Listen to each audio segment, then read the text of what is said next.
Hi everyone, welcome to Mera Physio, a pan-India chain of physiotherapy clinics. इस video में आज हम बात करेंगे काइफोसिस के फिजियोथेरेपेटिक ट्रीटमेंट के बारे में। अपने पिछले वीडियो में हमने बात किया काइफोसिस के causes, sign and symptoms, risk factors, prevention, complications, diagnosis और मेडिकल ट्रीटमेंट के बारे में। कॉजेज में हमने देखा कि पोस्चर एक बहुत इम्पॉर्टेंट रोल प्ले करता है काइफोसिस को कॉज करने में, यानी कि पोस्चरल काइफोसिस बहुत इम्पॉर्टेंट रोल होता है हमारे। अगर हम किसी को काइफोसिस हुआ है तो पोस्चर उसके लिए बहुत इम्पॉर्टेंट होता है। उसके अलावा शेयरमैन काइफोसिस के बारे में हमने देखा, हमने कंजेनाइटल देखा जिसमें जो बोनी चेंजेस होते हैं कंजेनाइटल में वो फीटल डेवलपमेंटल स्टेज में ही हो जाते हैं।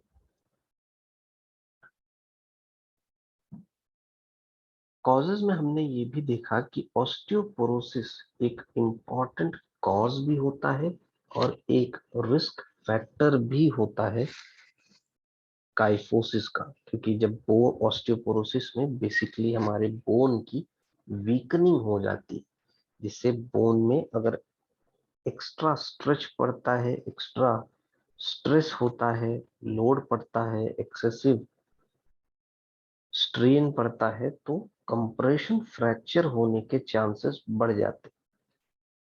और फ्रैक्चर भी एक तरह का रिस्क फैक्टर होता है काइफोसिस के लिए।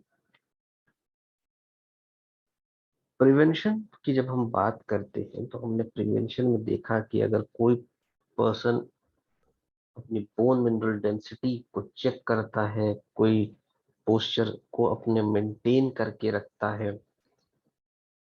प्रॉपर डाइट लेता है, प्रॉपर वेट मेंटेन है, प्रॉपर फिजिकल एक्टिविटी है, कोई भी लोड अगर अपने अपर बैक में कैरी कर रहा है तो उसको प्रॉपर टेक्निक से कैरी कर रहा है, प्रॉपर अमाउंट में कैरी कर रहा है, तो उस ऐसे केसेस में हम पोस्चरल काइफोसिस या काइफोसिस को हम प्रिवेंट कर सकते हैं। जब हम बात करते हैं कॉम्प्लिकेशंस की तो हमने ये भी देखा कि कई बार काइफोसिस के कारण ब्रीदिंग डिफिकल्टी देखने को मिलती। ब्रीदिंग डिफिकल्टी इसलिए होती है क्योंकि जैसा हम जानते हैं कि हमारी जो थोरैसिक स्पाइन है वो हमारे रिब केज से अटैच्ड होती। तो जब भी थोरैसिक स्पाइन में कोई भी डिफॉर्मिटी होती तो रिब केज भी उसके कारण अफेक्टेड होता है, और रिब केज अफेक्टेड होता है तब ब्रीदिंग डिफिकल्टीज ज्यादा देखने को मिलती। मेडिकल ट्रीटमेंट या डायग्नोसिस डायग्नोसिस में हमने देखा कि इसको डायग्नोस करने के लिए एक्सरे यूज किया जा सकता है। जो जनरल प्रैक्टिशनर है, जो जीपी है, वो एग्जामिनेशन करते हैं जिसमें पेशेंट को बोल दिया जाता है आप फ्लैट लेट जाइए। अगर वो लेटता है उसका जो हंच है वो या हम्प जो है वो फ्लैट हो जाता है, तो इसका मतलब है कि वो एक पोस्चरल काइफोसिस पेशेंट को है।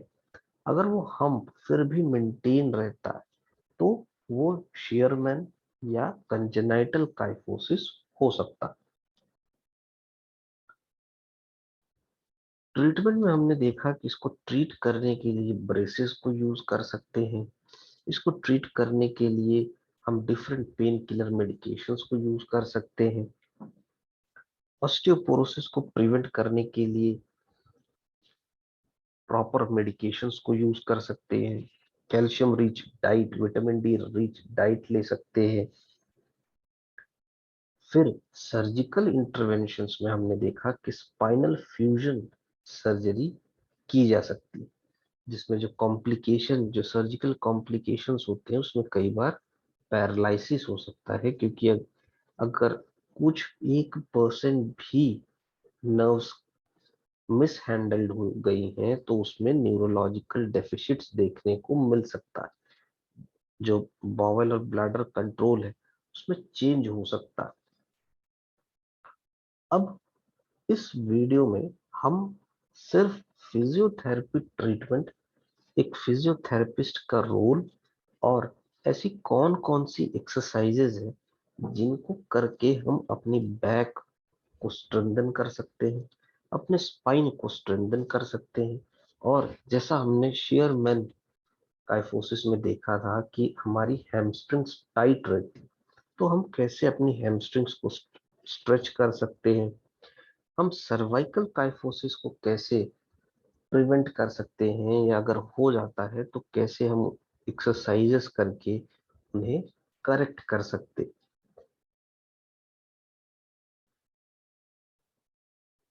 सो बेसिकली इस वीडियो में हम सिर्फ फिजियोथेरेपेटिक टेक्निक्स, एक्सरसाइजेस और स्ट्रेचिंग्स के बारे में बात करेंगे।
एक फिजिकल थेरेपी जो प्रोग्राम है, सो फिजिकल थेरेपी प्रोग्राम में हम एक इफेक्टिव वेज यूज करते, कई मल्टीपल टेक्निक्स को यूज करते, कई मल्टीपल एक्सरसाइजेस को यूज करते, सो दैट कि हम काइफोसिस को मैनेज कर सके।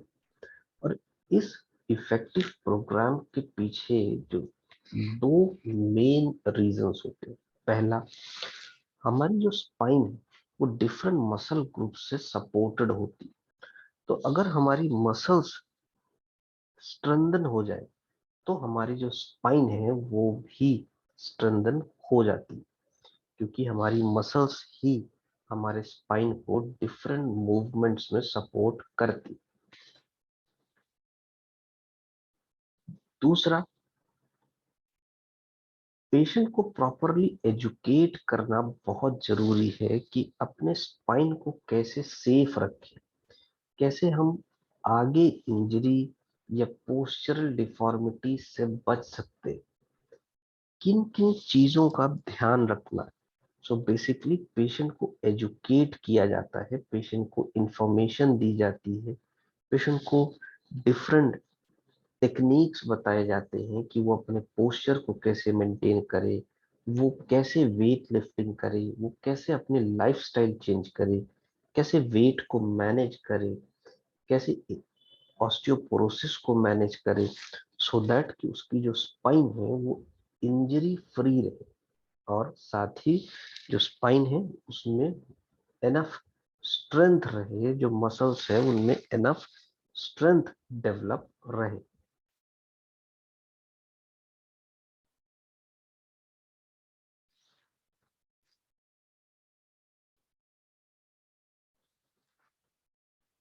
फिजिकल थेरेपी टेक्निक्स की जब हम बात करते हैं तो हम कई तरह के टेक्निक्स को सम अप करते हैं या उनके बारे में हम बात करते हैं, जिनमें बेसिकली कुछ ऐसी टेक्निक्स होती हैं जिनको ज्यादातर यूज किया जाता है या मैक्सिमम फिजिकल थेरेपी ट्रीटमेंट्स में उन्हें यूज किया जाता है, जैसे स्ट्रेचिंग। सो स्ट्रेचिंग बेसिकली यूज की जाती है हमारे जॉइंट्स की जो स्ट्रेस है उन्हें रिड्यूस करने के लिए।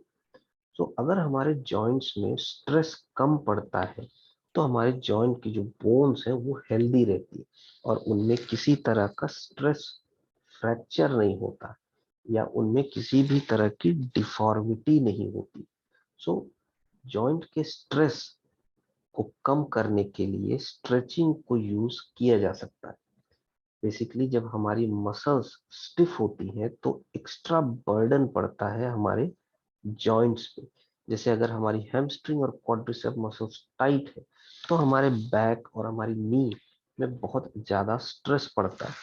सो उनको फ्लेक्सिबल बनाने के लिए हम स्ट्रेचिंग यूज करते हैं और उससे जो हमारी मसल्स की फ्लेक्सिबिलिटी है वो बढ़ती है और अल्टीमेटली जॉइंट का जो स्ट्रेस है वो कम होता है।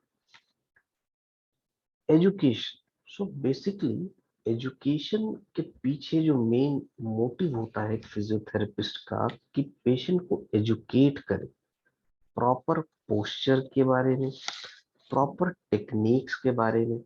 और अगर पोस्चर पुअर है या पोस्चर में कोई खराबी है या किसी तरह का एक मिस अलाइनमेंट है तो उसे कैसे इम्प्रूव करना है, उसे एक अच्छे पोस्चर को कैसे मेंटेन करना है और क्यों मेंटेन करना है या अच्छे पोस्चर की क्या बेनिफिट्स हैं, बैड पोस्चर की क्या डीमेरिट्स हैं और अपने डे टू डे लाइफ में उस पोस्चर को कैसे मेंटेन करना है, इसके बारे में एजुकेट करना बहुत जरूरी होता है।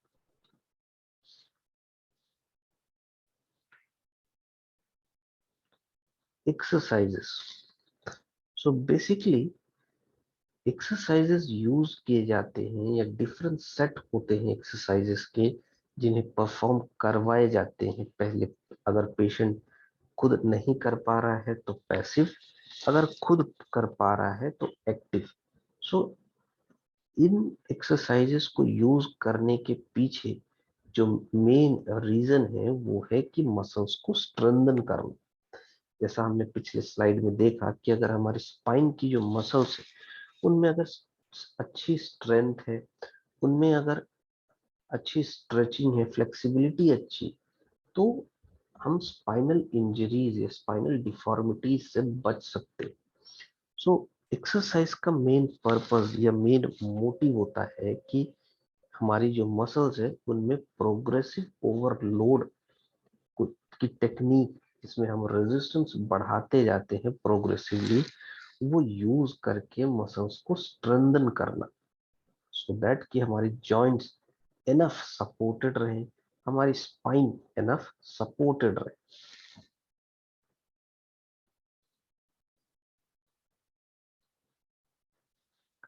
मैनुअल थेरेपी, मैनुअल थेरेपी जैसे कि मसाज, ये बेसिकली हमारी जो सॉफ्ट टिश्यूज है उनको मोबिलाइज करने के लिए किया जाता है। अगर किसी तरह का ट्रिगर पॉइंट फॉर्मेशन है या जॉइंट में रिस्ट्रिक्शन है या हमारे जो जॉइंट का जो रेंज ऑफ मोशन है वो अगर कम है तो उन्हें इंक्रीज करने के लिए मैनुअल थेरेपी को यूज किया जाता है। इससे बेसिकली हमारा जो ब्लड सर्कुलेशन है, हमारी जो मसल्स की फ्लेक्सिबिलिटी है, हमारे जॉइंट का जो स्ट्रेस है वो कम होता है। Heat therapy, heat therapy basically use किए जाते हैं ब्लड सर्कुलेशन को इंक्रीज करने के लिए या हमारी जो मसल्स है, हमारे सॉफ्ट टिश्यूज है, इनमें ब्लड सर्कुलेशन जब बढ़ता है तो इनकी हीलिंग बहुत फास्ट हो जाती है। अगर किसी तरह का स्पाज्म, तो उनकी हीलिंग या इन्फ्लेमेशन है, उनकी हीलिंग बहुत फास्ट होती है हीट थेरेपी से। और अगर किसी तरह का स्पाज्मेटिक पेन है तो वो पेन भी कम होता है हीट और आइस थेरेपी से, जो कि हमारा नेक्स्ट टेक्निक।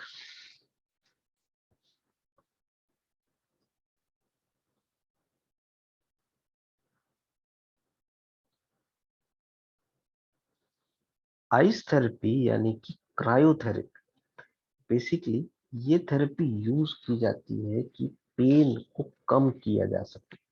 बट हमें ये ध्यान रखना है कि आइस थेरेपी को यूज करते वक्त डायरेक्ट स्किन में एप्लीकेशन नहीं होना चाहिए आइस का। एक लेयर होनी चाहिए बीच में, सो दैट कि वो जो आइस थेरेपी है उसके कारण कोई सेंसरी लॉस ना हो, कोई एक हाइपर सेंसिटिविटी के कारण किसी तरह का बर्न ना हो, so that patient discomfort feel ना करे।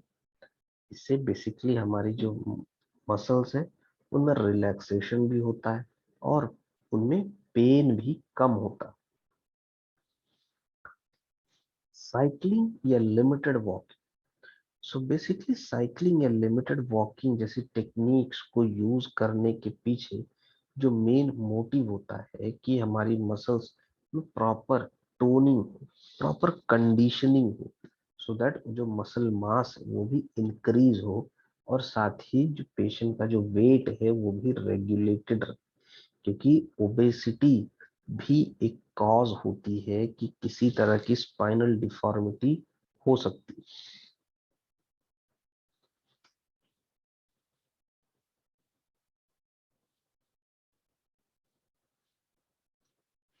एक्वेटिक एक्सरसाइजेस बेसिकली अलाउ करते हैं बॉडी को एक्सरसाइज करने में बिना किसी प्रेशर के स्पाइन पे। सो हम वहां पे जो पेशेंट नॉर्मल एक्सरसाइजेस पानी के बाहर नहीं कर पा रहे हैं तो वो एक हाइड्रोथेरेपी जिसे हम कहते हैं, हाइड्रोथेरेपी को यूज करके पूल में वो एक्सरसाइजेस कई बार वो कर पाते हैं। सो बेसिकली इन टेक्निक्स को हम डिफरेंट सेट या डिफरेंट तरीके से यूज करते हैं। हम कहीं पे स्ट्रेचिंग यूज करते हैं, कहीं पे स्ट्रेंथनिंग यूज करते हैं, एक्सरसाइजेज यूज करते हैं, मल्टीपल एक्सरसाइजेज यूज करते हैं, सो दैट कि हमारा जो मेन गोल है पेशेंट को रिहैबिलिटेट करना, पेशेंट को इंडिपेंडेंट बनाना, उसमें हम काम कर सके।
फिजिकल थेरेपी में जब भी हम कोई एक्सरसाइज प्लान डिसाइड करते हैं पेशेंट के लिए, या कोई भी हम एक्सरसाइज प्रोटोकॉल डिजाइन करते हैं, तो उसमें पैसिव और एक्टिव दोनों तरह के ट्रीटमेंट्स इंक्लूडेड होते हैं।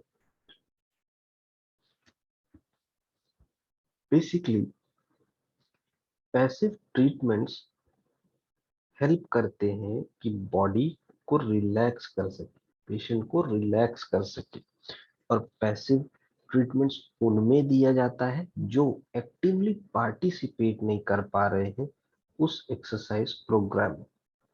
सो फिजिकल थेरेपी प्रोग्राम में हम ये देखते हैं कि हम स्टार्टिंग करते हैं हमेशा पैसिव ट्रीटमेंट से। सो जिससे हमारी जो बॉडी है उसको और ज्यादा अपॉर्चुनिटी मिलती है हील करने में। स्पेशली अगर जैसे पार्स इंटर आर्टिकुलरिस फ्रैक्चर हुआ है, या हमने जैसे देखा कि स्पॉन्डाइलोलिस्थेसिस हुआ है किसी पेशेंट को, जो कि एक कॉज होता है काइफोसिस का।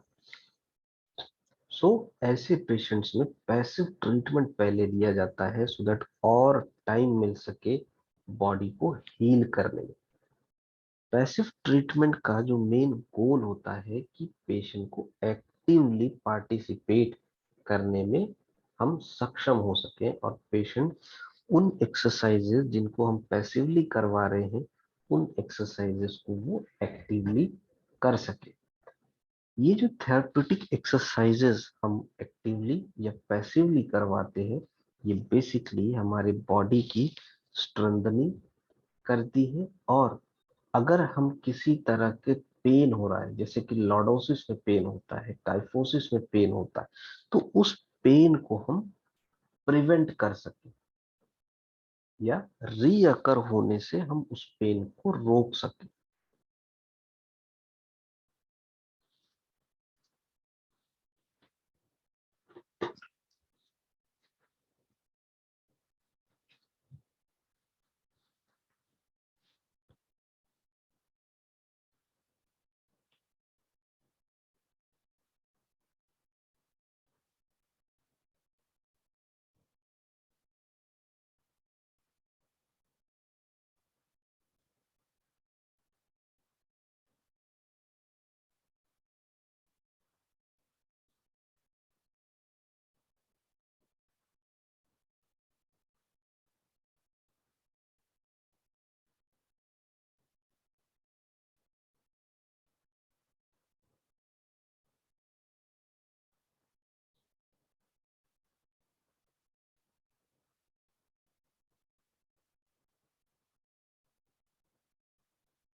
Active treatments. So passive treatment के बाद अब हम बात करते हैं एक्टिव ट्रीटमेंट्स के बारे में।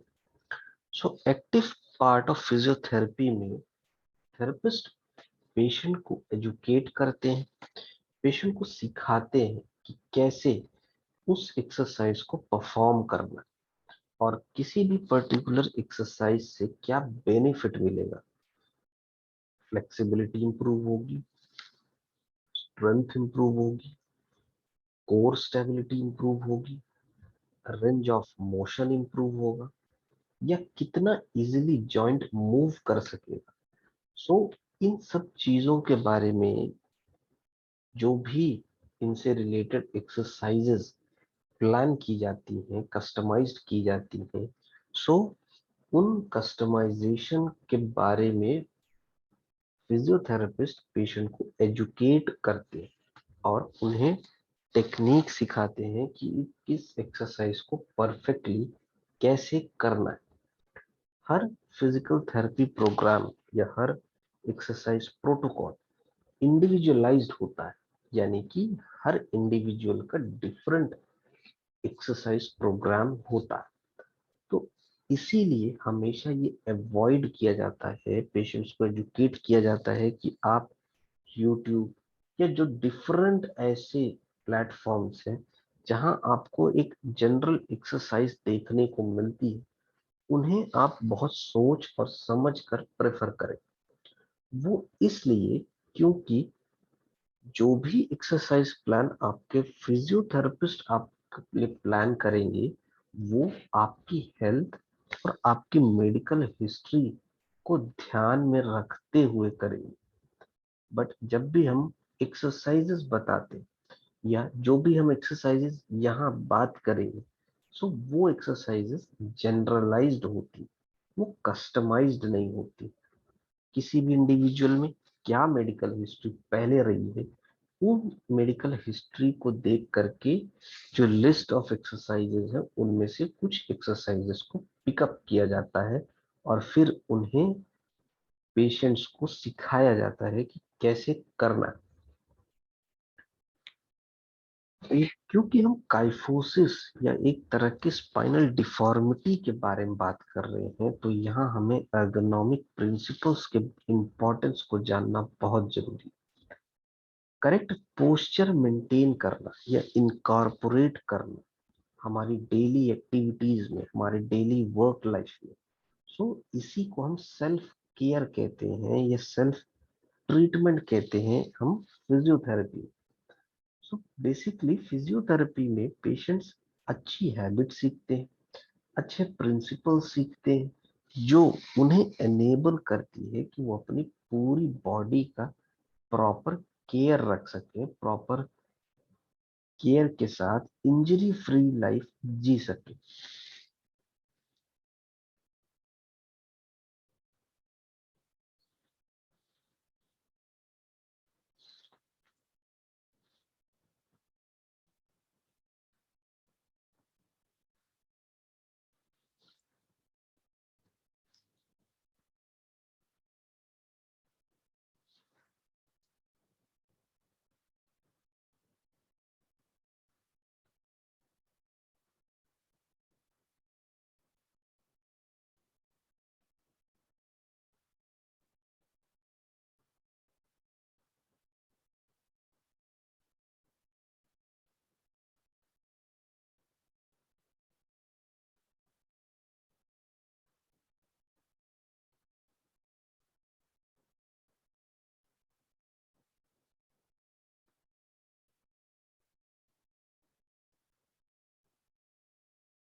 फिजिकल थेरेपिस्ट बेसिकली हमेशा एक पर्सनलाइज्ड एक्सरसाइज प्रोग्राम सजेस्ट करते हैं, जिससे हमारा जो बैक पेन है, जो रियकर होता रहता है, उसे इम्प्रूव कर सके, और साथ ही जो हमारा ओवरऑल जो हेल्थ है वो भी इम्प्रूव हो सके।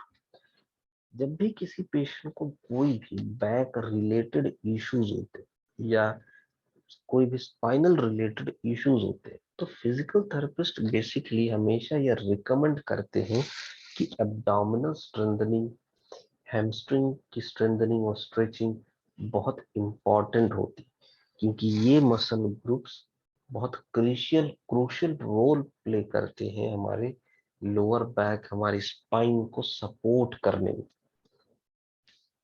इसलिए हमेशा एक पर्सनलाइज्ड एक्सरसाइज प्रोग्राम को ही प्रेफर करना चाहिए।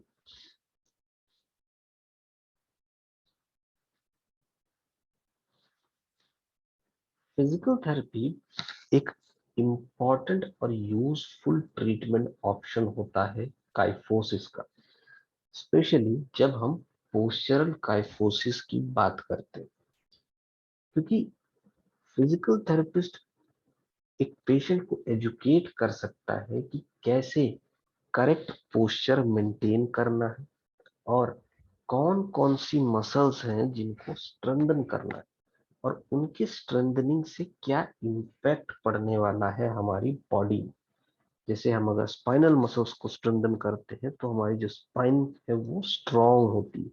हम कोर मसल्स को स्ट्रेंथन करते हैं तो हमारी जो कोर है वो स्ट्रांग होती है, और वो अल्टीमेटली सपोर्ट करती है हमारी बैक को। इसलिए हमेशा फिजिकल थेरेपी में रिकमेंड किया जाता है कि जो भी पोस्चर रिलेटेड डिफॉर्मिटी है या पोस्चरल काइफोसिस है, तो उसके लिए प्रॉपर टेक्निक यूज करें। फिजिकल थेरेपी ऑल्सो रिकमेंड किया जाता है या इसको रिकमेंड करते हैं पेशेंट जिनमें कोई तरह की स्ट्रक्चरल काइफोसिस, जैसे कि शेयरमैन काइफोसिस या ऐसी काइफोसिस जो किसी भी तरह के स्पाइनल फ्रैक्चर के कारण हुई है।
अब स्पेसिफिकली हम बात करते हैं पोस्चरल काइफोसिस के बारे में। सो फिजिकल थेरेपिस्ट बेसिकली बहुत ही इजीली पेशेंट्स को एजुकेट करने में कामयाब होते हैं कि कैसे अपने पोस्चर को मेंटेन करना है। वो एक डिफरेंट टेक्निक सिखाते हैं, वो स्पाइनल मसल्स को स्ट्रेंथन करते हैं, और जो हमारी स्पाइन को मसल सपोर्ट करती हैं उनकी स्ट्रेंथनिंग करते हैं। इस क्योंकि अगर हमें पोस्चरल काइफोसिस हुआ है तो इसका मतलब है कि जो हमारी स्पाइनल जो मसल्स है वो प्रॉपरली अपना काम सही से नहीं कर रही, इसलिए उनका फिर से स्टिमुलेशन और फैसिलिटेशन साथ साथ स्ट्रेंथनिंग बहुत जरूरी है। एक फिजिकल थेरेपिस्ट बेसिकली एक्सरसाइजेस बताते हैं, स्ट्रेचेस बताते हैं जो इन क्रूशियल मसल्स पे काम करती हैं और उन्हें एक्टिव बनाती हैं। जब ये मसल्स हमारे स्पाइन को और अच्छे से सपोर्ट करने लगती हैं या बहुत अच्छे से वर्क करने लगती हैं तो हमारा जो पोस्चर है वो इम्प्रूव होने लगता है। हमारी जो स्पाइनल मसल्स है उनकी स्ट्रेंथनिंग होना बहुत इम्पॉर्टेंट है, क्योंकि उससे हमारा जो पेन है वो भी कम होगा और मसल्स को एक्स्ट्रा वर्क नहीं करना पड़ेगा, जिससे उनमें बहुत जल्दी फटीग हो जाती है। जब भी मसल्स बहुत एक्स्ट्रा वर्क करती हैं तो उनमें फटीग होने के चांसेस बढ़ जाते हैं। सो अगर वो प्रॉपर वर्क कर रही हैं, प्रॉपर उनकी फंक्शनिंग है, तो एक्स्ट्रा वर्क से बच सकती हैं हमारी muscles.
Physical therapy for Scheuermann kyphosis.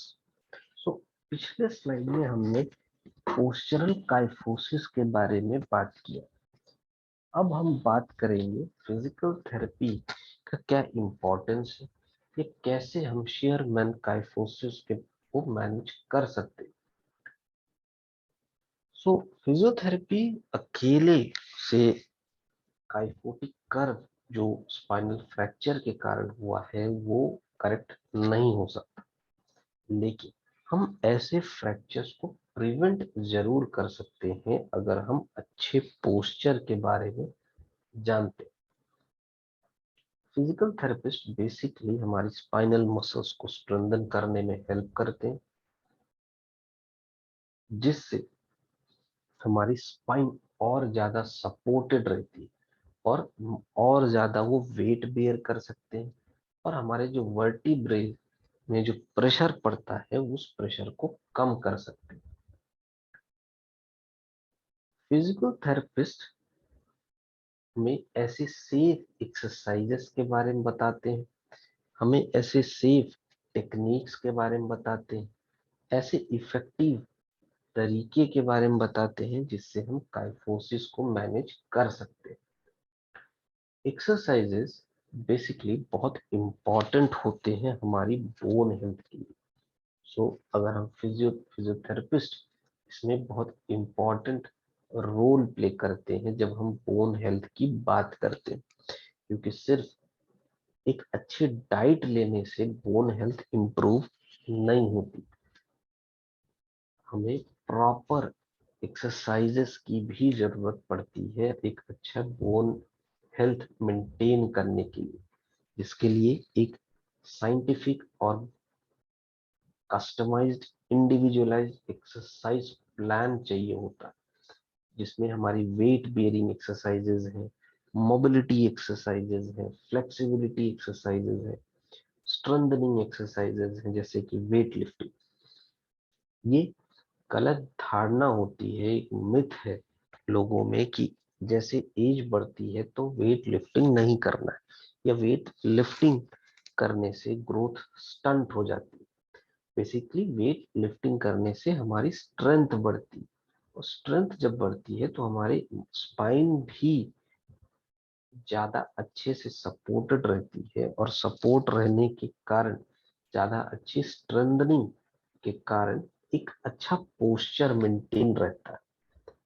जो एक्सरसाइज प्लान जो क्रिएट किया जाता है, जो क्यूरेट किया जाता है, वो बेसिकली हमारे बोन हेल्थ की हिस्ट्री और बोन हेल्थ के बारे में जान करके ही किया जाता है। उसी के साथ हमारी पिछली जो मेडिकल हिस्ट्रीज है, जो हमारी फिजिकल एबिलिटीज है या डिफॉर्मिटीज है, उनको ध्यान में रखकर ही एक कस्टमाइज्ड और इंडिविजुअलाइज्ड प्रोग्राम तैयार किया जाता है एक फिजियोथेरेपिस्ट के द्वारा।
अभी तक हमने एक जनरल बात की कि क्या इम्पैक्ट पड़ता है, किस इम्पैक्ट से कौन सी एक्सरसाइजेज या कैसे प्लानिंग की जाती है, या हर प्लानिंग का क्या इम्पोर्टेंस होता है।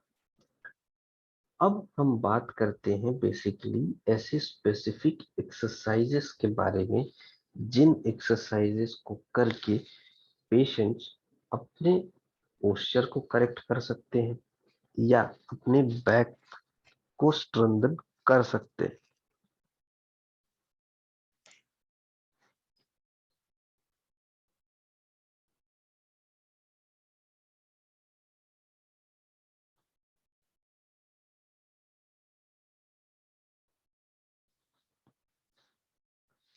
तो सबसे पहली एक्सरसाइज है हमारी क्वाड्रिसेप स्ट्रेच। इस एक्सरसाइज को करने के लिए पेशेंट एक टॉवेल यूज कर सकते हैं, एक रेजिस्टेंस बैंड यूज कर सकते हैं। सो इस एक्सरसाइज को करने के लिए पेशेंट को अपने पेट के बल लेट जाना है और लेट करके अपने फुट में वो बैंड अटैच कर लेना है, उसके अराउंड उसे अटैच करके हमें पुल करना है बटक्स की तरफ। सो जब हम पुल करते हैं तो हमारे जो फ्रंट थाई है उसमें हमें स्ट्रेच फील होता है। इसी स्ट्रेच को हम क्वाड्रिसेप स्ट्रेच कहते हैं। जब हम पुल कर रहे हैं तो हमें जो स्ट्रेच फील हो रहा है उस स्ट्रेच को हमें एटलीस्ट 1 मिनट के लिए होल्ड रखना है और फिर इसे रिपीट करना है एटलीस्ट 3 टाइम्स। सिर्फ हमें एक पैर से ये एक्सरसाइज परफॉर्म नहीं करनी, हमें दोनों पैरों में इस एक्सरसाइज को रिपीट करना है।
हिप फ्लेक्सार स्ट्रेच और एडक्टार स्ट्रेच। सो पहले हम ये देख लेते हैं कि इस एक्सरसाइज को कैसे परफॉर्म करना है, फिर हम इमेज से इसको समझेंगे। सो हिप फ्लेक्सार स्ट्रेच करने के लिए आगे की तरफ नील होना है हमें, जो हमारा किसी भी एक नी पे, और जो ग्राउंड में हमें नील होना। फिर हमें अपना जो आर्म है उसे साइड में रखना है और पेल्विस यानी कि हिप को आगे की तरफ शिफ्ट होना है और बैक में एक्सटेंड होना है। इस पर्टिकुलर पोजीशन को, जिसको हम आगे इमेज से और समझेंगे, इसे एटलीस्ट 20 to 30 सेकेंड्स के लिए होल्ड रखना है और रिपीट करना है एटलीस्ट 3 टाइम्स। एडक्टार स्ट्रेच। एडक्टार स्ट्रेच करने के लिए हमें जो एंकल है उसे टेबल में प्लेस करना है और आगे की तरफ लीन होते हुए स्ट्रेचिंग करनी। जब हम आगे की तरफ लीन हो रहे हैं, हमें स्ट्रेच फील हो रहा है, तो हमें एटलीस्ट 20 to 30 सेकेंड्स का होल्ड रखना है और रिपीट करना है एटलीस्ट 3 टाइम्स।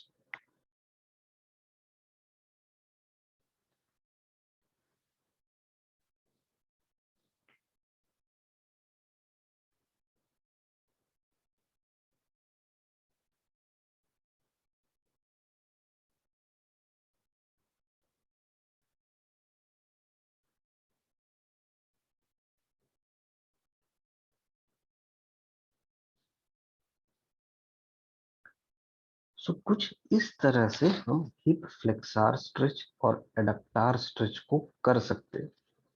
सो हिप फ्लेक्सार स्ट्रेच को करने के लिए हमें अपने एक नी से नील होना है और अपने दूसरे नी को फ्रंट में प्लेस करना है। फिर अपने हिप्स को हमें आगे की तरफ पुश करना है और बैक से पीछे की तरफ एक्सटेंड होना है। साथ ही हम अगर लेफ्ट नी को आगे प्लेस कर रहे हैं तो हमें राइट आर्म को रेज करना है। इससे हमें जो हमारी हिप्स है वहां पे स्ट्रेच फील होगा। सो जो बेसिकली हमारे फ्लेक्सार्स को टारगेट करते हैं और इससे हमारी जो हिप फ्लेक्सार्स है वो फ्लेक्सिबल होती हैं जब उनमें स्ट्रेचिंग फील होता है।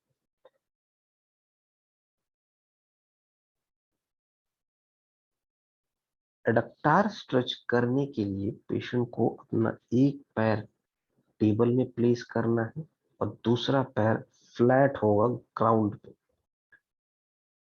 अगर हम राइट लेग को टेबल में प्लेस कर रहे हैं तो हमें अपना जो लेफ्ट आर्म है उसे रेज करना है और हमें हल्का सा लीन होना है। इस पोजीशन को हमें मेंटेन करना है एटलीस्ट 10 to 20 सेकेंड्स और रिपीट करना है हमें एटलीस्ट 3 टाइम्स। सो इससे बेसिकली हमारी जो हिप एडक्टार्स है वो हमारी स्ट्रेंथन होती हैं, उनमें स्ट्रेचिंग होती है तो वो फ्लेक्सिबल होती है।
हैमस्ट्रिंग स्ट्रेच या डायनामिक हैमस्ट्रिंग स्ट्रेच। सो जैसा कि हम जानते हैं कि शेयरमैन काइफोसिस में हमें टाइटनेस फील होती है हमारे हैमस्ट्रिंग मसल्स में। सो उसके लिए प्रॉपरली हैमस्ट्रिंग्स को स्ट्रेच करना बहुत इंपॉर्टेंट। हैमस्ट्रिंग स्ट्रेच, अगर हमारी हैमस्ट्रिंग मसल्स बहुत स्ट्रांग रहती है, हमारी क्वाड्रिसेप मसल स्ट्रांग रहती है, तो हमारे जो बैक में जो पड़ने वाला जो एक्सेसिव स्ट्रेस है वो डिवाइड हो जाता है, क्योंकि हमारी हैमस्ट्रिंग मसल्स भी सपोर्ट करती है। हैमस्ट्रिंग स्ट्रेच करने के लिए पेशेंट को अपने हील बैक को प्लेस करना है टेबल पर, और अपनी बैक को स्ट्रेट करते हुए आगे की तरफ लीन होना, यानी कि हमें हिप्स को आगे की तरफ पुश करते हुए लीन होना। इस पर्टिकुलर स्ट्रेच को हमें होल्ड रखना है एटलीस्ट 20 से 30 सेकेंड्स, और फिर रिपीट करना है 3 टाइम्स। हमें दोनों पैरों से इस एक्सरसाइज को परफॉर्म करनी, क्योंकि अगर हम एक से ही कर रहे हैं और वहां मसल इम्बैलेंस क्रिएट हो गया तो इससे लोअर क्रॉस सिंड्रोम जैसी कंडीशन अराइज हो सकती है। डायनामिक हैमस्ट्रिंग, सो इसके लिए पेशेंट को अपने बैक में लेटना है और अपने नी तक अपने हाथों को लेके जाना है। नी को 90 डिग्री में बेंड करना है, और फिर हमें नी को ऊपर की तरफ रेज करते हुए उस स्ट्रेच को फील करना। दोनों पैरों से हमें एटलीस्ट 15 से 20 टाइम्स ईच रिपीट करना है।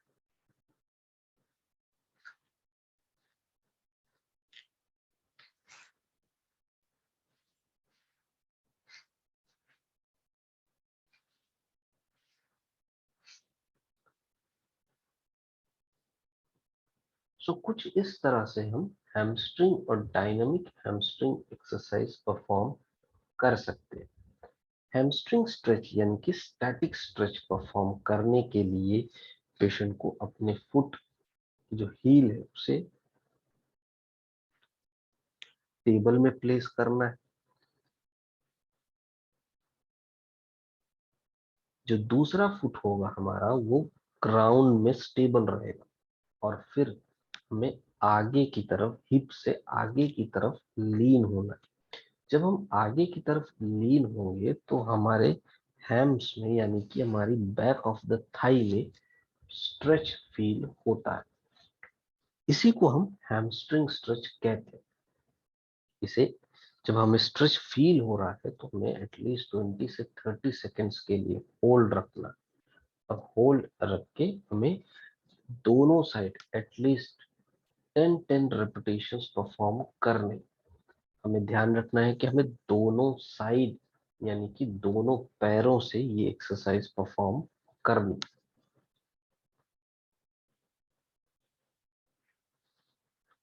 Dynamic hamstring, dynamic hamstring stretch करने के लिए पेशेंट को अपने कमर के बल लेट जाना है, और लेट करके अपने नीज के अंडर अपने दोनों हाथों को प्लेस करना है, जिससे हम नी को स्टेबलाइज कर सकें, अपने थाई को होल्ड रख सकें। फिर हमें नीज को 90 डिग्री में बेंड करके हमें धीरे धीरे उसे स्ट्रेट करना है, और अपने दोनों हाथों से उसे स्टेबल रखना। जब हम नी को स्ट्रेट करेंगे ऊपर सीलिंग की तरफ, तब हमें एक स्ट्रेच फील होगा हमारे थाई के बैक रीजन में, जहां पे हैमस्ट्रिंग लोकेटेड होती। सो जब हमें स्ट्रेच फील हो रहा है तो हमें एटलीस्ट 10 to 20 सेकेंड्स के लिए होल्ड रखना है, और फिर दूसरे पैर से रिपीट करना है। एटलीस्ट 10 रेपिटेशंस हमें ये परफॉर्म करनी।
अभी तक हमने बात की डिफरेंट स्ट्रेचिंग्स के बारे में।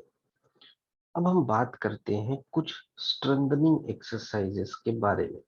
सो बेसिकली स्ट्रेचिंग एक्सरसाइजेस से हमारे मसल्स की फ्लेक्सिबिलिटी बढ़ती है और हमारे जो जॉइंट का रेंज ऑफ मोशन है वो इम्प्रूव होता है। तो जब हमारे जॉइंट का रेंज ऑफ मोशन इम्प्रूव होता है तो हमारे जॉइंट में जो पड़ने वाला जो स्ट्रेस है वो कम होता है और उससे हमारे जो जॉइंट है उनमें स्ट्रेस कम होने के कारण उनमें जो फ्रैक्चर होने के जो चांसेस होते हैं वो भी कम हो जाते हैं। बट स्ट्रेचिंग के साथ साथ स्ट्रेंथनिंग एक्सरसाइजेस भी बहुत इम्पोर्टेंट है, क्योंकि हमारी मसल्स में इनफ स्ट्रेंथ होना चाहिए कि वो हमारे स्पाइन, हमारे जॉइंट्स को सपोर्ट कर सके। तो सबसे पहले हम बात करते हैं सुपाइन हिप ट्विस्ट एक फिजियो बॉल की हेल्प से कैसे कर सकते हैं। सो सुपाइन हिप ट्विस्ट करने के लिए पेशेंट को फ्लोर में लेट जाना है, अपने कमर के बल लेट जाना है और अपने हिप और नीज को 90 डिग्री को बेंड करके फिजियो बॉल के ऊपर प्लेस करना है। फिर अपने जो एब्डोमिनल मसल्स है उन्हें ड्रॉ इन करना है, यानी कि इनवर्ड होल्ड करना और मेंटेन करके रखना है throughout the exercise. Draw in करने का मतलब कि उसे कॉन्ट्रैक्ट करके रखना है। फिर हमें रोटेट करना है अपने नीज को अपने साइड्स में, यानी कि हमारे लेफ्ट साइड और राइट साइड। बट ये ध्यान रखना है कि हमारा जो हिप है वो ग्राउंड के या फ्लोर के कांटेक्ट में ही रहना चाहिए। इससे हमारे जो ऑब्लिक्स है उनका एंगेजमेंट होता है और वो एंगेज होते हैं हमारे नीज। जब हम बैक सेंटर लेके आते हैं तो हमारे ऑब्लिक्स में भी एक्टिवेशन होता है। दोनों साइड हमें एटलीस्ट 10 से 20 टाइम्स परफॉर्म करना है, सो दैट दोनों साइड एक इक्वल बैलेंस या इक्वल स्ट्रेंथनिंग मेंटेन रह सके।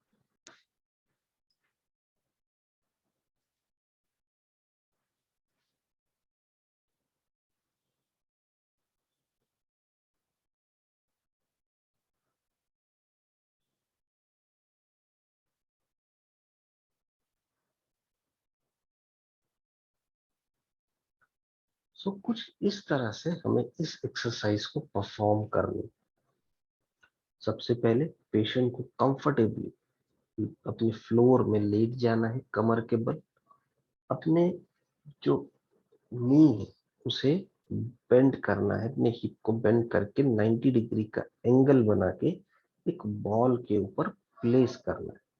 अपने आर्म्स को कंफर्टेबली साइड्स में रखने और फिर पेशेंट को अपने जो एब्डोमिनल मसल्स है उन्हें कॉन्ट्रैक्ट करना है और पूरे एक्सरसाइज के दौरान उन्हें ये कॉन्ट्रैक्शन मेंटेन करके रखना।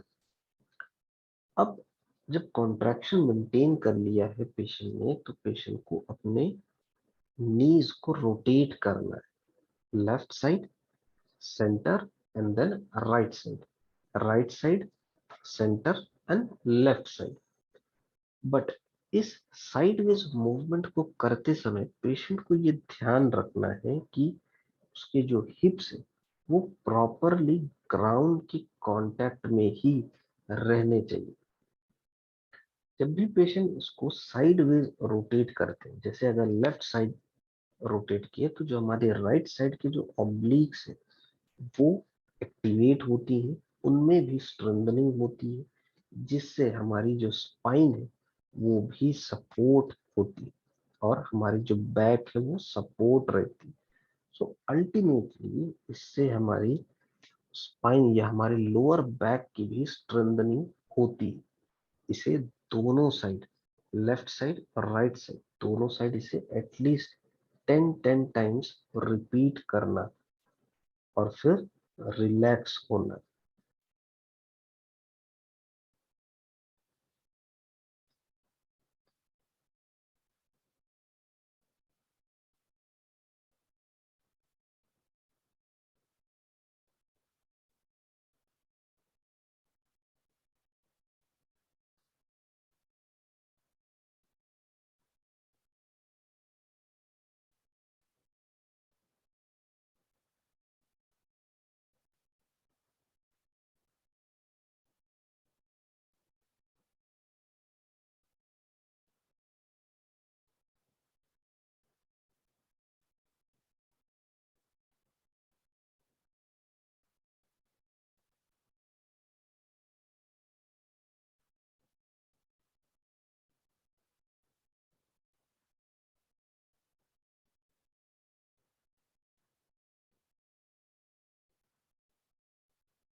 Supine draw in.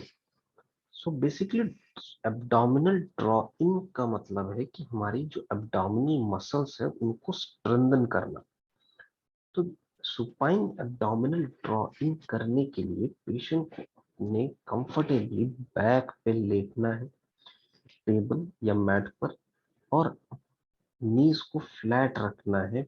फिट को नीज को हमें अप करते हुए फिट को फ्लैट रखना है टेबल या मैट पर। फिर पेशेंट को अपने एब्स को इनवर्ड पुल करना और अपनी जो लोअर बैक है उसे नीचे की तरफ पुश करना है और होल्ड रखना है। इसे ही पेशेंट को एटलीस्ट 20 टाइम्स रिपीट करनी। Abdominal draw in with knee to chest. So इस एक्सरसाइज को परफॉर्म करने के लिए भी पेशेंट को अपने कमर के बल टेबल या मैट पर लेट जाना है, अपने एक नी को चेस्ट की तरफ लेके आना है, और जब हम चेस्ट की तरफ लेके आ रहे हैं तो हमें एब्डोमिनल ड्रॉ इन यानी कि हमारी एब्स को पुल करके रखना।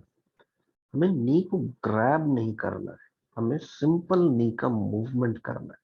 हमें इसमें हैंड सपोर्ट नहीं लेना है। दोनों पैरों से हमें इसे एटलीस्ट 10 to 20 टाइम्स रिपीट करना है। इसमें बेसिकली हम अपने लोअर बैक को भी इन्वॉल्व कर रहे हैं और साथ ही हम अपने कोर मसल्स को भी इन्वॉल्व कर रहे हैं, जिससे हमारी जो लोअर बैक है वो सपोर्टेड रहती है।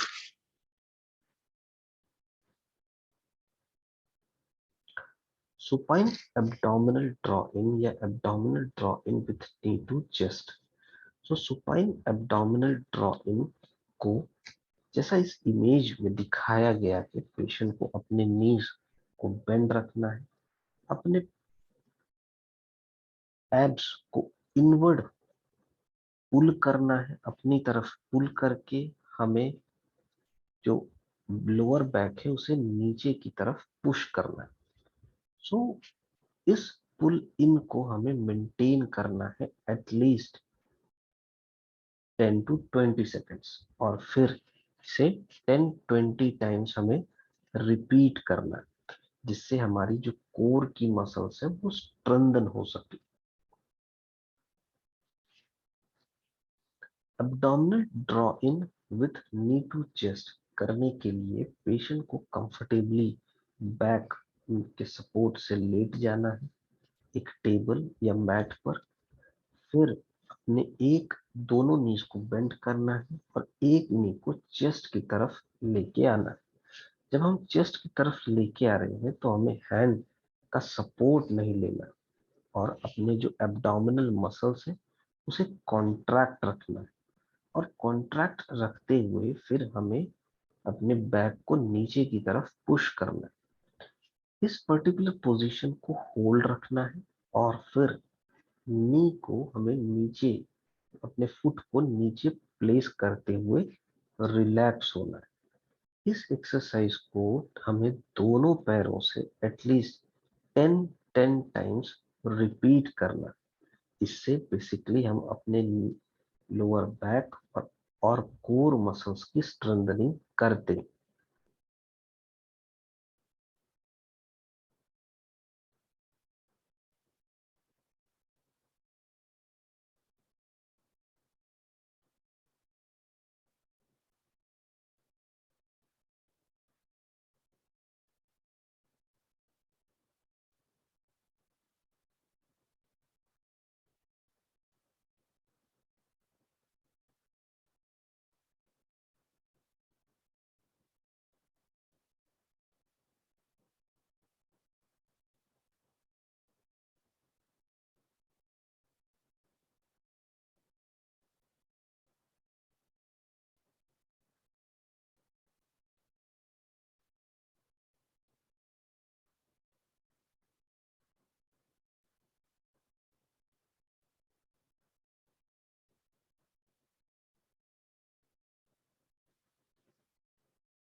प्रोन ब्रिजिंग ऑन एल्बोज, या जिसे हम कह सकते हैं प्लैंक।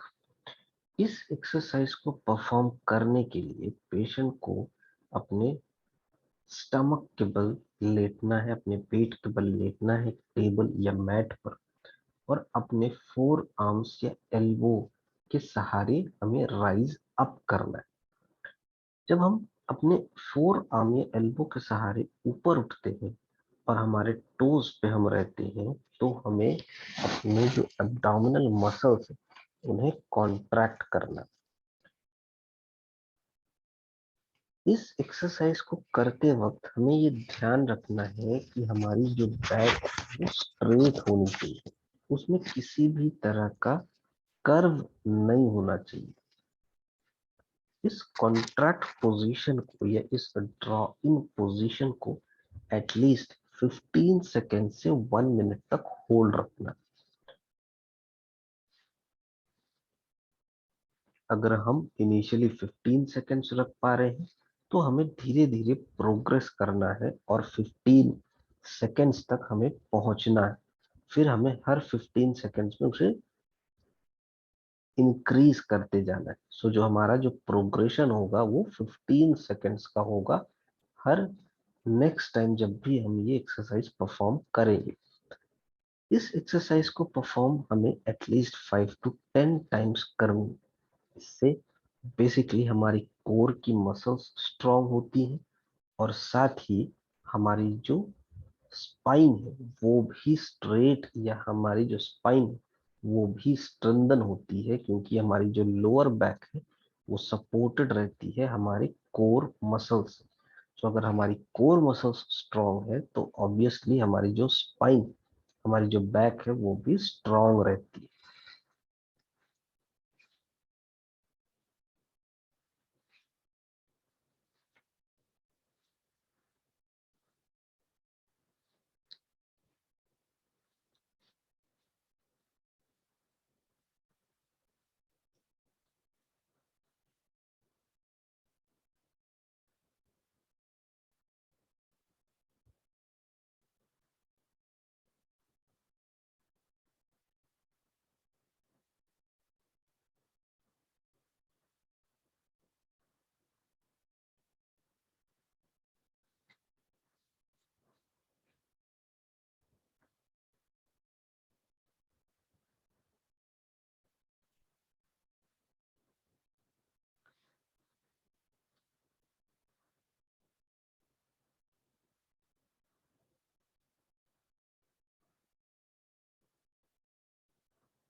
सुपरमैन। सो बेसिकली इस एक्सरसाइज को परफॉर्म करने के लिए पेशेंट को अपने स्टमक के बल यानी अपने पेट के बल टेबल और मैट पर लेटना है, अपने आर्म्स और लेग्स को एक्सटेंडेड पोजीशन में रखना है, अपने जो शोल्डर ब्लेड्स है उन्हें रिट्रैक्ट करना है डाउनवर्ड्स और इनवर्ड्स, सो दैट हमारा जो शोल्डर ब्लेड का जो डायरेक्शन हो वो हमारे मिड लाइन की तरफ यानी कि हमारे स्पाइन की तरफ। इसको करते वक्त हमें अपने एब्डोमिनल मसल्स को कॉन्ट्रैक्ट रखना है, बेसिकली अपने कोर को एंगेज रखना।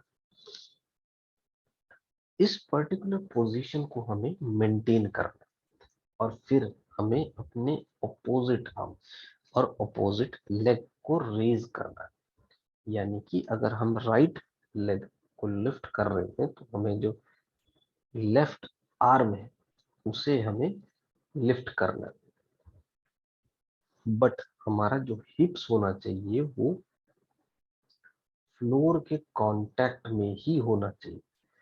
इससे और हमें इस पर्टिकुलर पोजीशन को एटलीस्ट 3 to 5 सेकेंड्स के लिए होल्ड रखना। फिर हमें अपने अपोजिट साइड में इसी चीज को रिपीट करना। यानी हमें अब इस बार अगर हम अपने लेफ्ट लेग को रेज कर रहे हैं तो हम अपने राइट आर्म को लिफ्ट करेंगे। और पहले हमने लेफ्ट लेग को रेज किया और राइट लेग को रेज किया, लेफ्ट आर्म रेज किए, और अब हम लेफ्ट लेग को रेज करेंगे और राइट आर्म को रेज करेंगे, या वाइस वर्सा। सो बेसिकली इस हमें एटलीस्ट 3 to 5 सेकेंड्स का होल्ड रखना है और एटलीस्ट 10 से 20 टाइम्स इसे रिपीट करना है।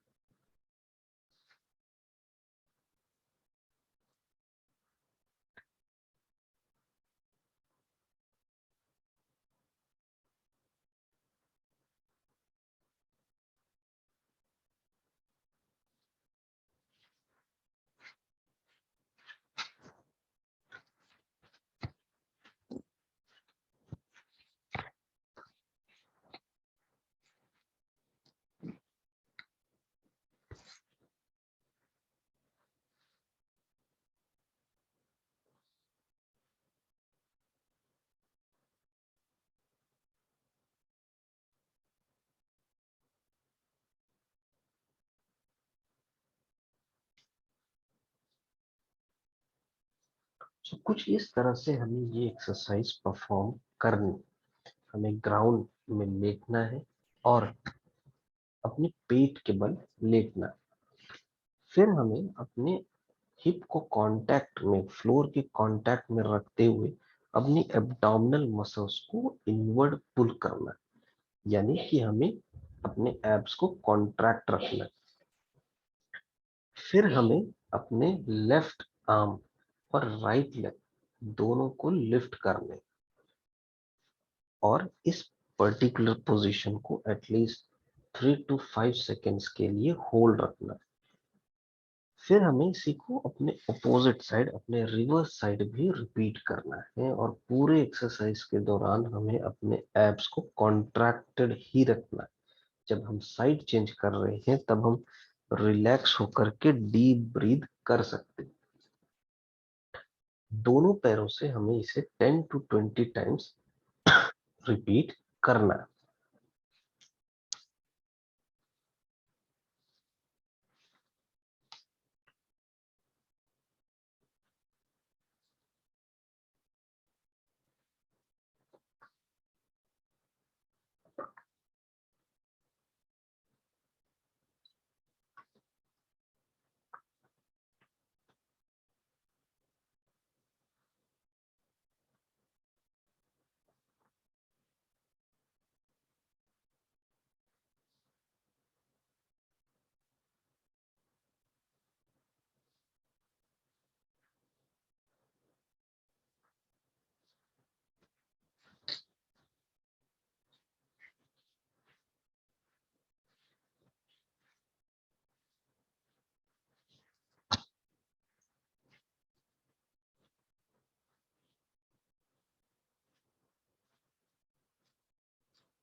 क्वाड्रप्ट अपोजिट लेग या आर्म। सो क्वाड्रप्ट पोजीशन मतलब कि अपने फोर्स अपने नीज पे और अपने पाम्स पे। सो इस पोजीशन में आने के लिए, अपने आने के बाद पेशेंट को अपना हेड स्ट्रेट रखना है और नीज को बेंट रखना है 90 डिग्री। अपने कोर को एंगेज रखना है और अपने बैक को स्ट्रेट रखना है पूरी एक्सरसाइज में। अपने हैमस्ट्रिंग और ग्लूट्स को यूज करते हुए हमें अपनी जो लेफ्ट लेग है उसे लिफ्ट करना है और राइट आर्म को हमें लिफ्ट करना है साइमल्टेनियसली, यानी कि ऑपोजिट। सो पिछले एक्सरसाइज में हमने फ्लैट लेट के यही किया, अब हमें इसे क्वाड्रप्ट पोजीशन में इसे परफॉर्म करना।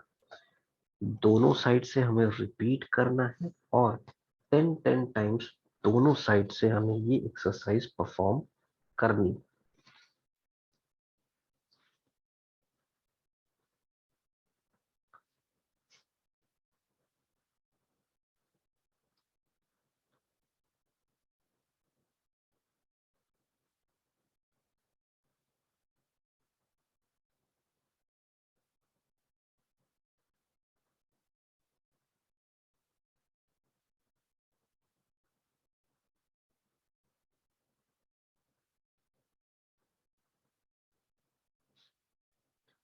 कुछ इस तरह से हमें यानी हमें जो क्वाड्रप्ट पोजीशन है वो अटेन करनी है, यानी अपने नीज को बेंड रखना है, पाम्स में आना है, और फिर अपने कोर को एंगेज रखते हुए, अपनी बैक को स्ट्रेट रखते हुए, हैम्स और ग्लूट्स और लोअर बैक के मसल्स से हमें के हेल्प से हमें अपने एक लेग को रेज करना है और जस्ट उसी अपोजिट आर्म को हमें लिफ्ट करना है।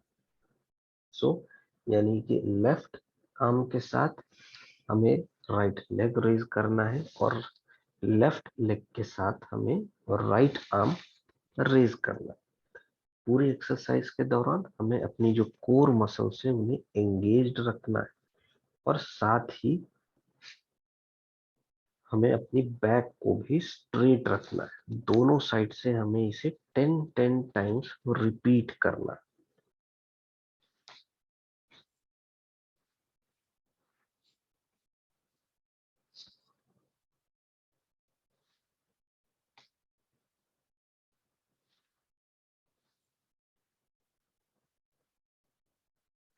Supine single leg butt lift. So इस एक्सरसाइज को परफॉर्म करने के लिए पेशेंट को कंफर्टेबली बैक पे लेटना है, अपने हिप और नीज को बेंड रखना है 90 डिग्री, फिट को फ्लैट रखना है फ्लोर पे, आर्म हमारे पाम डाउन करते हुए साइड्स में रहेंगे, अपनी एब्डोमिनल मसल्स को पुल इन करना है और मेंटेन करके रखना है पूरी एक्सरसाइज में। फिर हमें अपने एक लेग को लिफ्ट करना है कि हमारी जो थाई है वो परपेंडिकुलर होनी चाहिए हमारे फ्लोर की, जो हमारे नीज है वो 90 डिग्री से बेंड होने चाहिए। फिर हमें अपने बट्स यानी बटक्स को ऊपर की तरफ लिफ्ट करना है अपने ग्लूट्स और हैमस्ट्रिंग मसल्स को यूज करते हुए, तब उस एंगल तक जिस एंगल तक हमारा जो टोर्सो है वो लाइन में ना आ जाए हमारे थाई के। उस पोजीशन में हमें 3 to 5 सेकेंड्स का होल्ड रखना है और रिपीट करना है 10 से 20 टाइम्स दोनों पैरों से।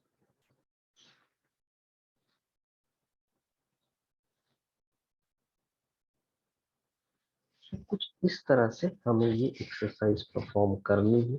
हमें फ्लैट लेटना है, नीज को बेंड रखना है और फिर हमें अपने बट को लिफ्ट करना है। लिफ्ट करते वक्त हमें ये ध्यान रखना है कि हमारे जो एब्डोमिनल मसल्स है वो कॉन्ट्रैक्टेड होनी चाहिए। नी टू चेस्ट। सो बेसिकली अपने लोअर बैक की स्ट्रेंथनिंग के लिए नी टू चेस्ट एक्सरसाइजेस परफॉर्म करवाई जाती है।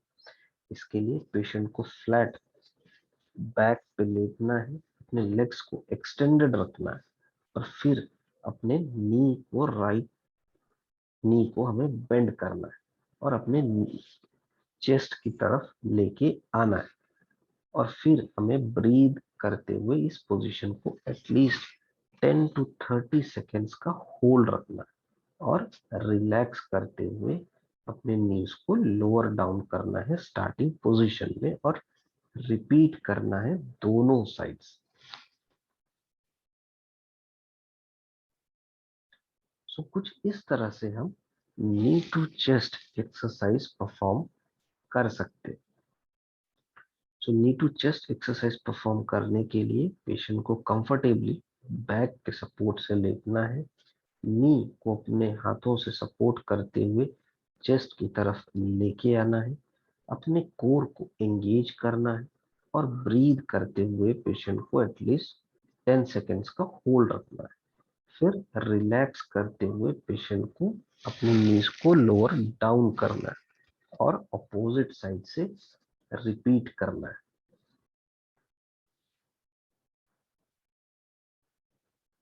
Cat and camel pose. So cat and camel pose करने के लिए पेशेंट को अपने हैंड और नीज पे आना होता है। जो नीज है वो अपने हिप के अंडर में होनी चाहिए और बैक न्यूट्रल पोजीशन में होनी चाहिए।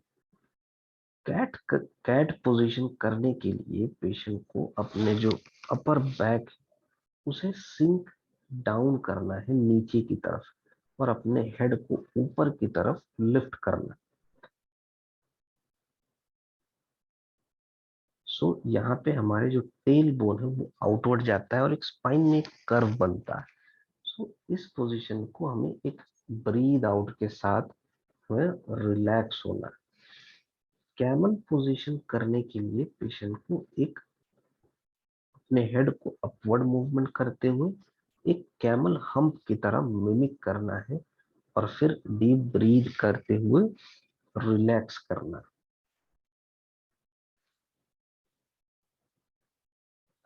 सो कुछ इस तरह से कैट और कैमल एक्सरसाइज परफॉर्म की जा सकती है, जिसमें हम सबसे पहले क्वाड्रप्ट पोजीशन में आते हैं। कैमल के लिए हम अपने हेड को डाउनवर्ड करते हैं और एक हंच फॉर्म करते हैं।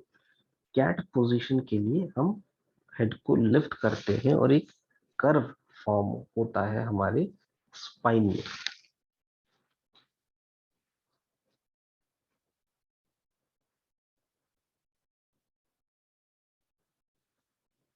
ब्रीदिंग।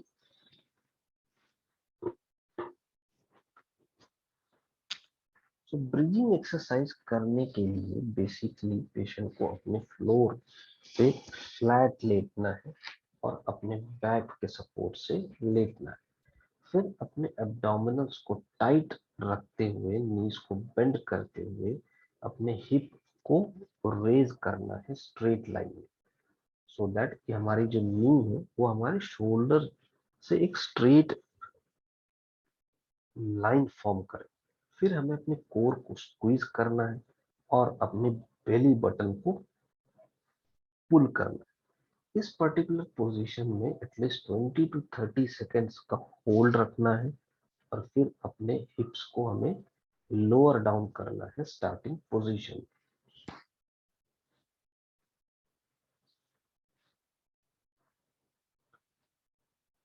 सो कुछ इस तरह से हम इस एक्सरसाइज यानी कि ब्रीदिंग एक्सरसाइज को परफॉर्म कर सकते हैं। इसके लिए पेशेंट को फ्लैट लेटना है, नीज को बेंड रखना है, हिप को रेज करना है और अपने कोर को एंगेज करके रखना।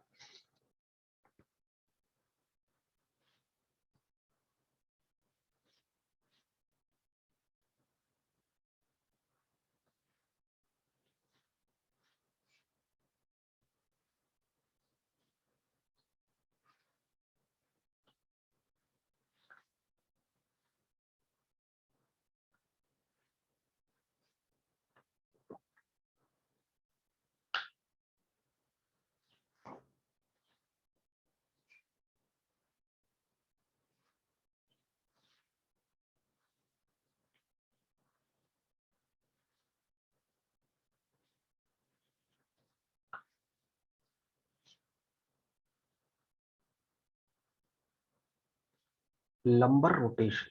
सो इसके लिए पेशेंट को अपने बैक में लेटना है फ्लोर पे और अपने हिप और नीज को 90 डिग्री में बेंड रखना है विथ फिट जो है वो फ्लैट होना चाहिए फ्लोर में। फिर अपनी मसल्स को हमें ड्रॉ इन करना है यानी एब्डोमिनल मसल्स को पुल इन करना और उसे मेंटेन करके रखना। फिर हमें नीज को साइड बाय साइड रिपीट करना है या हमें रोटेट करना है और 10 सेकेंड्स का होल्ड रखना है हमें दोनों साइड्स में और फिर अपोजिट साइड से रिपीट करना है। तो कुछ इस तरह से हम इस एक्सरसाइज को परफॉर्म कर सकते हैं। इसके लिए पेशेंट को अपने कमर के बल लेटना है, नीज को बेंड रखना है और अपने नीज को साइड्स में रोटेट करना है।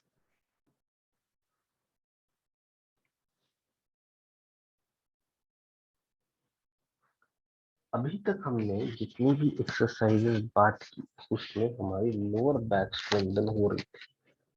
अब क्योंकि हम जानते हैं कि हमारा जो काइफोसिस है अपर बैक की, सो हमें नेक रीजन को भी स्ट्रेंथन करना बहुत जरूरी। तो अब हम बात करते हैं कि अपने सर्वाइकल का जो हमारा कर्व है उसके लिए हम क्या एक्सरसाइजेस कर सकते हैं। इसके लिए हमेशा ये एफर्ट लगाना है कि हम जब भी चले तो हमारा जो चेस्ट है वो अप होना चाहिए, शोल्डर बैक होने चाहिए और हमारा जो हेड है वो न्यूट्रल पोजीशन में होना चाहिए। इट मीन्स हमारे जो ईयर्स है वो प्रॉपरली अलाइंड होने चाहिए हमारे शोल्डर्स के साथ। तो इस पोजीशन में अगर हम बैठते हैं तो हमारा जो बैड पोस्चर है वो ओवर द टाइम वो हमारा नया पोस्चर डेवलप हो जाता है जिसे हम न्यूट्रल पोजीशन कहते हैं, जैसा हम इस इमेज में देख सकते हैं।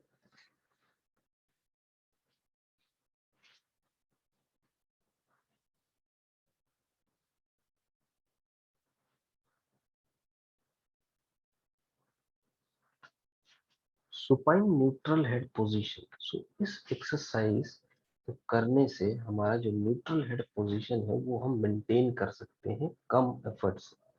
इसके लिए पेशेंट को अपने बैक में लेटना है एक पिलो के साथ, और या बिना पिलो के भी ये चीज की जा सकती है। हमें हेड को ऐसे फॉलो रखना है कि जो हमारा ईयर है वो हमारे शोल्डर के साथ अलाइंड है। अगर हम डेली इसे एटलीस्ट 5 to 10 मिनट्स रिपीट करते हैं तो कुछ दिनों बाद हम नेक पेन जैसे सिम्टम्स से हम बच सकते हैं और एक आइडियल अलाइनमेंट को हम अचीव कर सकते हैं।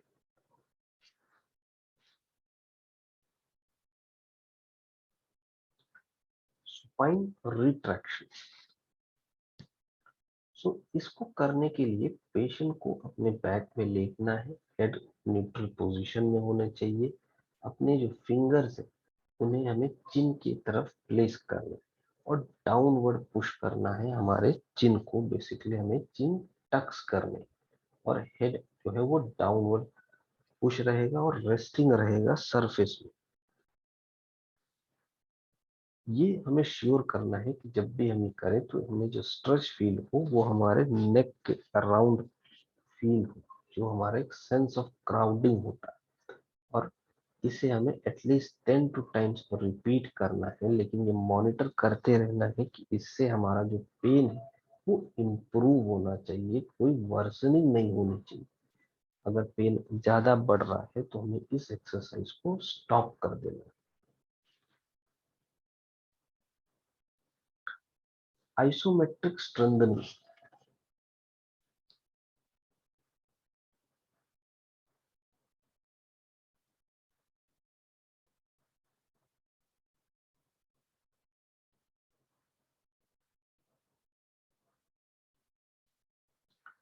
आइसोमेट्रिक स्ट्रेंथनिंग करने के लिए पेशेंट को चेयर में बैठना है और अपने हेड को न्यूट्रल पोजीशन में प्लेस करना है। फिर हमें हैंड को क्रॉस द फोरहेड प्लेस करते हुए एक रेजिस्टेंस लगाते हुए मूवमेंट करना है। एक जो पुश है वो 10 सेकेंड्स का होना चाहिए और फिर हमें रिलैक्स करना है। सिमिलरली हम इसी को हेड के अपोजिट यानी कि पीछे साइड भी प्लेस करके कर सकते हैं और फिर एक फॉरवर्ड साइड भी हम इसे प्लेस करके कर सकते हैं। सो बेसिकली इससे हमारी जो नेक है उसमें आइसोमेट्रिक स्ट्रेंथनिंग होती है।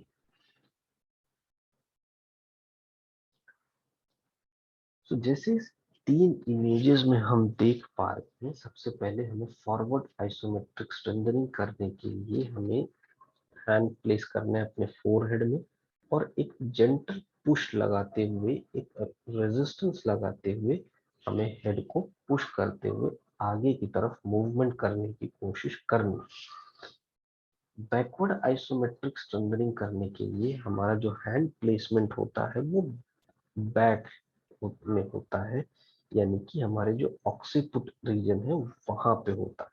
तो फिर हम बैक, जो हमारा नेक है वो बैक की तरफ पुश करता है और जो हमारा हैंड है वो आगे की तरफ पुश करता है। सेम हम साइड वर्ड आइसोमेट्रिक रेंडरिंग में भी करते हैं। इसमें हमारा जो हैंड प्लेसमेंट होता है वो हमारा साइडवेज होता है।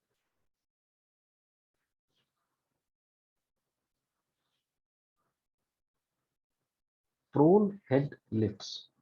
सो प्रोन हेड लिफ्ट्स करने के लिए पेशेंट को एक फ्लैट सरफेस में लाई डाउन होना है, अपने चेस्ट को रेज करना है, शोल्डर और जो हेड है वो हमारे एल्बोस पर रेस्ट करते। फिर हमें अपने हेड को हैंग होने देना है डाउनवर्ड। सो हमारा जो चिन है वो हमारे चेस्ट के पास में रहता है। फिर हमें इसे लिफ्ट करना है अपवर्ड, यानी कि हेड न्यूट्रल पोजीशन में। सो ये करते समय हमें अपने हेड को रिट्रैक्ट रखना है। फिर हमें ये कंटिन्यू करना है हमारे हेड को अपवर्ड और बैकवर्ड मूवमेंट। हमें हर पोजीशन में एटलीस्ट 5 सेकेंड्स का होल्ड रखना है जब भी हम पोजीशन को चेंज कर रहे हैं। इस एक्सरसाइज को हमें 5 टाइम्स रिपीट करना है, at least twice in a day.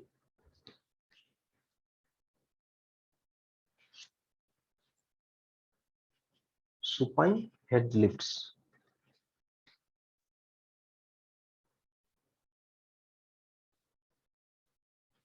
Supine head lifts करने के लिए पेशेंट को अपने बैक में लेटना है, नीज को बेंड रखना है और फिर अपने हेड को सरफेस से ऊपर लिफ्ट करना है, यानी कि आगे की तरफ लिफ्ट करना है, सो दैट हमारा जो चिन है वो हमारे चेस्ट को टच हो। फिर हमें इस पोजीशन में 5 सेकेंड्स के लिए होल्ड रखना है और फिर स्टार्टिंग पोजीशन में वापस आना है। इसे हमें एटलीस्ट 8 to 10 टाइम्स और twice in a day perform करना है।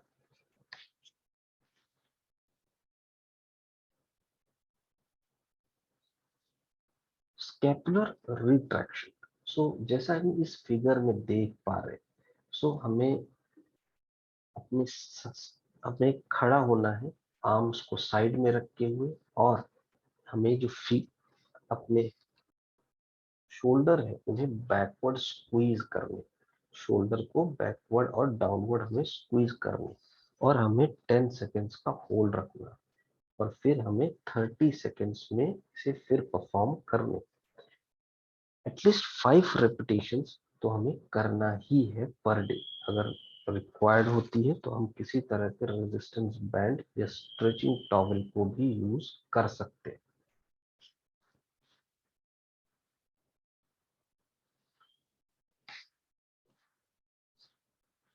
Neck rotation. सो इस एक्सरसाइज, ये बहुत ही सिंपल एक्सरसाइज है, इसको सिटिंग या स्टैंडिंग के समय भी कर सकते हैं। पेशेंट को अपना हेड न्यूट्रल पोजीशन में रखना है और अपने राइट साइड और लेफ्ट साइड रोटेट करना है। तो जब हम राइट साइड रोटेट कर रहे हैं तो हमें 5 सेकेंड्स का होल्ड रखना है, जब हम लेफ्ट साइड रोटेट कर रहे हैं तो हमें 5 सेकेंड्स का होल्ड रखना है। इसे 5 रेपिटेशंस हमें ईच डायरेक्शन में करना है और at least twice in a day करना है।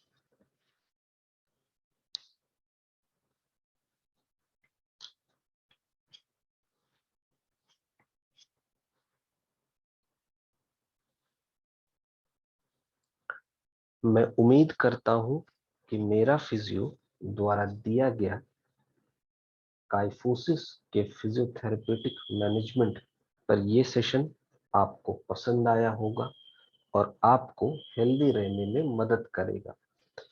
इसी के साथ ये वीडियो यहीं पर समाप्त करते हैं। धन्यवाद।